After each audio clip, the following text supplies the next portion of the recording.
दोस्तों आपके सामने अभी जिस म्यूचुअल फंड के बारे में मैं रखने वाला हूँ उसका सबसे पहले अल्फा चेक करो। अल्फा का मतलब क्या है कि फंड ने बेंचमार्क से कितना बेहतरीन परफॉर्मेंस किया या कितना बेहतरीन प्रदर्शन किया। अल्फा की बात करेंगे 24.31 इस म्यूचुअल फंड का है। वहीं इसके बेंचमार्क ने केवल 1.43 का दिया, यानी कि लगातार कंसिस्टेंसी के साथ इसने बेंचमार्क को बीट किया है दोस्तों। शार्पी रेशियो देखिए 1.15 वर्सेस 0.97। बेटर रिस्क एडजस्ट मतलब जितना इन्होंने रिस्क लिया उससे कई गुना अच्छा इन्होंने रिटर्न को डिलीवर किया है, ये शार्पी रेशियो आपको बताता है। और शार्पी रेशियो इस म्यूचुअल फंड का शानदार रहा जो कि है 1.15। Higher the better.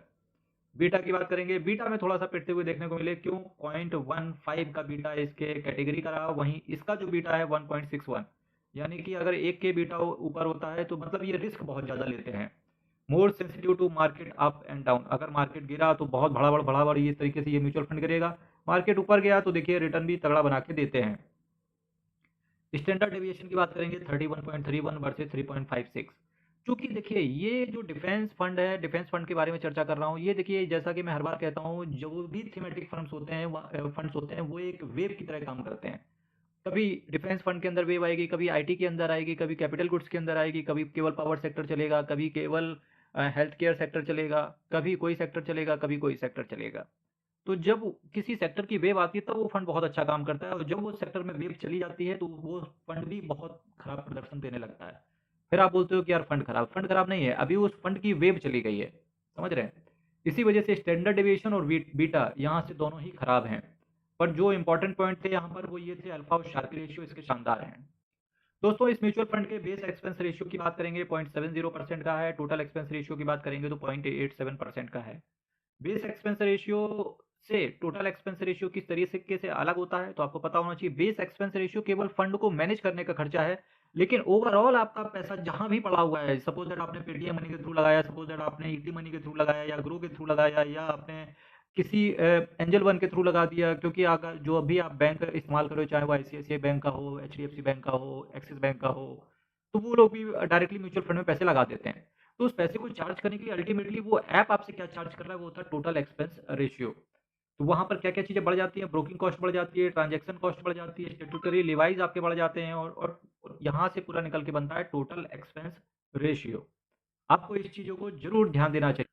किस म्यूचुअल फंड की बात कर रहा हूँ आपके सामने, तो देखिए H D F C asset management company का H D F C defence fund direct plan growth. क्या शानदार परफॉर्मेंस दी इस H D F C bank के डिफेंस फंड ने। सभी इन्वेस्टर्स को खुश कर दिया भाई साहब इसने। 10,529 करोड़ का असेट साइज, 0.87% का एक छोटा सा एक्सपेंस रेशियो, 1.75% का ये कैश होल्ड करके चल रहे हैं दोस्तों। प्लान आपका ग्रोथ है। निफ्टी इंडिया डिफेंस टीआरआई को ये बेंचमार्क की तरह फॉलो करते हैं।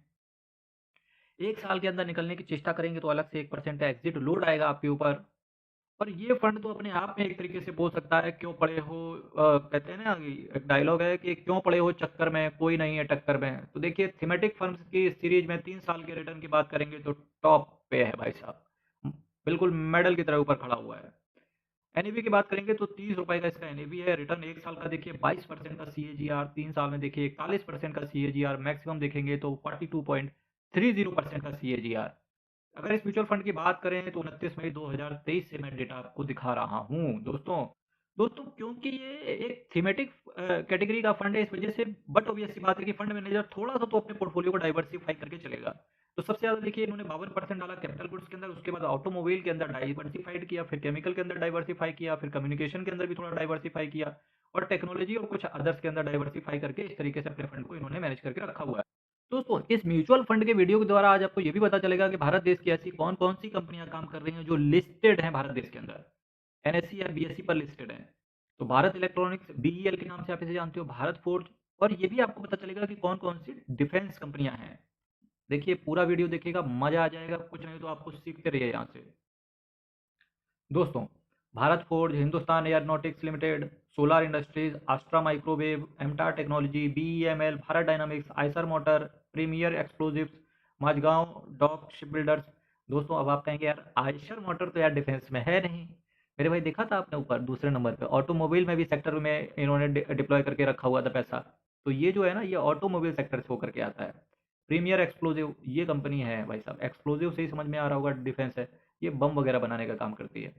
Majhgaon dock ship builders, Bosch Centum electronics, Cyient DLM, data pattern, Sedemac mechatronics limited, इकस लिमिटेड, पावर मैक भी बेहतरीन कंपनी है, Tata motors, JNK India, idea forge technology. Idea forge जो है वो ड्रोन बनाने का काम करता है दोस्तों। Diffusion engineers limited. ये कुछ कंपनियां थी जहां इनका पैसा पड़ा हुआ है दोस्तों।